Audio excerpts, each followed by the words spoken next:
그날은 정말 이상했습니다. 4시 44분. 제가 눈을 떴을 때 자명종 시계가 가리키고 있는 시각이었습니다. 자명종이 울려서 눈을 뜬 것이 아니었습니다. 아침 7시에 맞춰 자명종이 울리게끔 설정해 놓았지만 저는 그냥 4시 44분에 잠에서 깨고 말았습니다. 444라는 디지털 시계의 숫자보다 저를 더 의아하게 한 것은 제 옆에 있는 애완경 보미였습니다. 보미는 평소 침대 밑에서 잠이 듭니다. 따로 작은 담요로 꾸며놓은 작은 집이 있거든요. 그런데 그날은 침대 위까지 올라와서 잠도 안 자고 가만히 웅크리고 엎드려 앉아서는 저를 빤히 쳐다보고 있는 겁니다. 보미는 저에게 무슨 말을 하려는 것 같았습니다. 사람이었다면 분명 저에게 무슨 말을 건넸을 겁니다. 저는 자리를 털고 일어나 욕실로 향했습니다. 예정보다 두어 시간 일찍 일어났지만 전혀 피곤한 기운을 느낄 수가 없었습니다. 샤워를 하면서 샴푸를 하고 양치를 하고 면도를 했습니다. 업무에 대한 스트레스 때문인지 빠지는 머리카락의 수가 부쩍 늘어난 것 같았습니다. 욕실 하수구의 물이 잘 빠지지 않는 것으로 보아 제가 느끼지 못하는 사이에 상당수의 머리카락이 하수구로 들어간 것 같았습니다.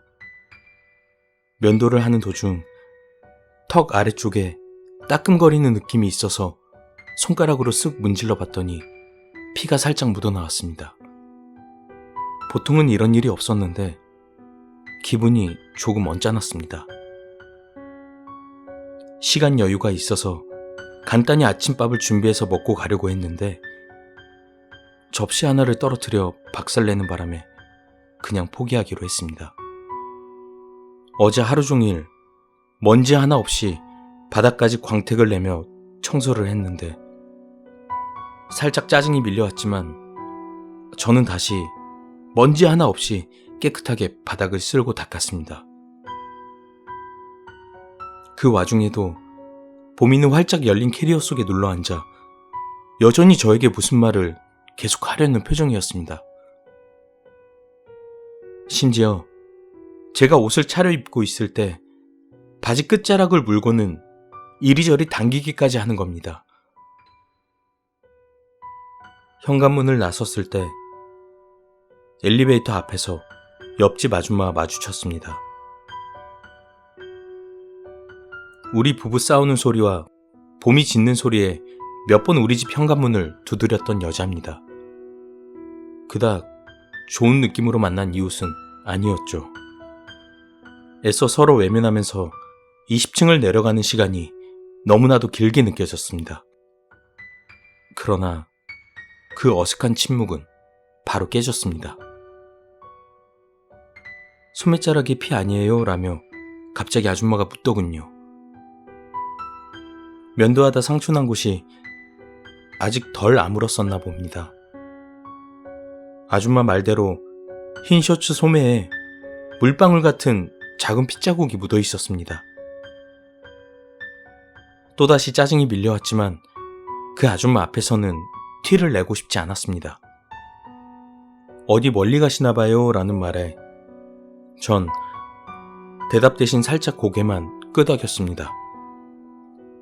저의 불편한 심기를 감지했는지 그 아줌마는 더 이상 저에게 말을 걸지 않았습니다. 저도 마찬가지로 한 손에 캐리어, 다른 한 손엔 보미를 안고는 아무 말 없이 엘리베이터 숫자 화면만을 바라보고 있었습니다. 1층에 도착하자 아줌마는 힐끔 저를 한번 쳐다보고는 전염병 환자라도 본 것처럼 빠른 걸음으로 사라지더군요. 나도 숨막혀 죽는 줄 알았다고 욕을 한 바가지 하고 싶은 그런 심정이었습니다. 저는 보미를 호텔링 서비스하는 애견센터에 맡긴 다음에 차를 몰고 공항으로 향했습니다. 그런데 차가 조금씩 밀리는 겁니다. 공항에 일찌감치 도착해야 하는데 조급한 마음에 차선을 바꿨습니다. 그런데 제가 끼어든 차선 앞뒤로 장이 차량이 있는 겁니다. 기분이 묘했습니다. 마치 저를 운구하는 상황 같았거든요. 그때부터였습니다.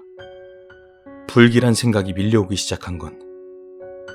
공항에 도착했을 때 강렬한 아침 햇살 대신 잿빛 먹구름이 기다리고 있었습니다.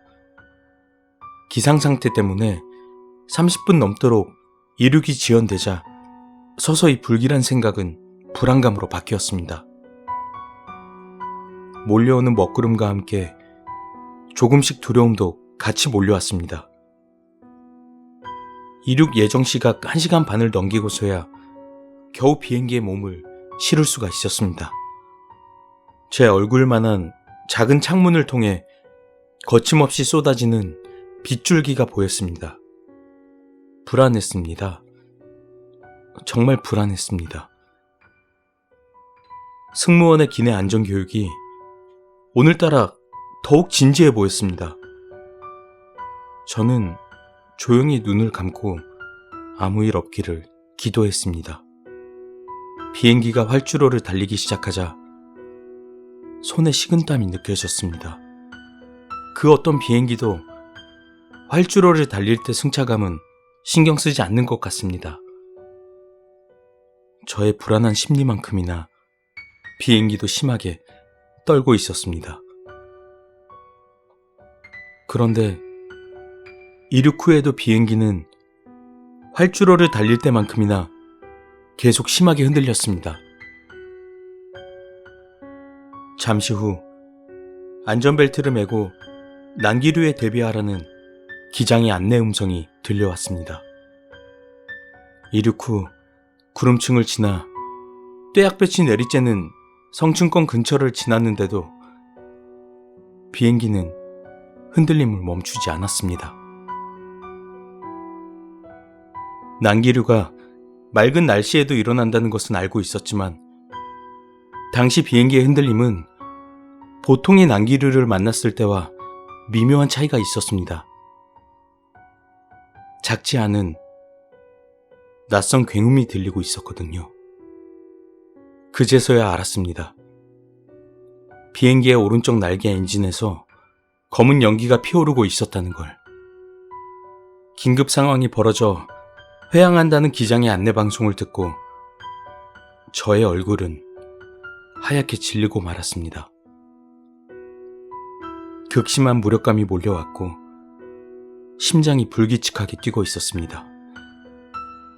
쓰러질 것 같았습니다. 4시 44분. 기이했던 보미의 행동. 유독 심했던 탈모. 깨진 접시, 턱의 상처, 소매의 핏자국. 제 차 앞뒤로 달리던 장이 차량.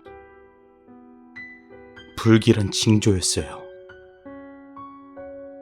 그날 나가지 말았어야 했는데. 형사님, 정말 그날은 억세게 기분 나쁘고 이상한 날이었습니다.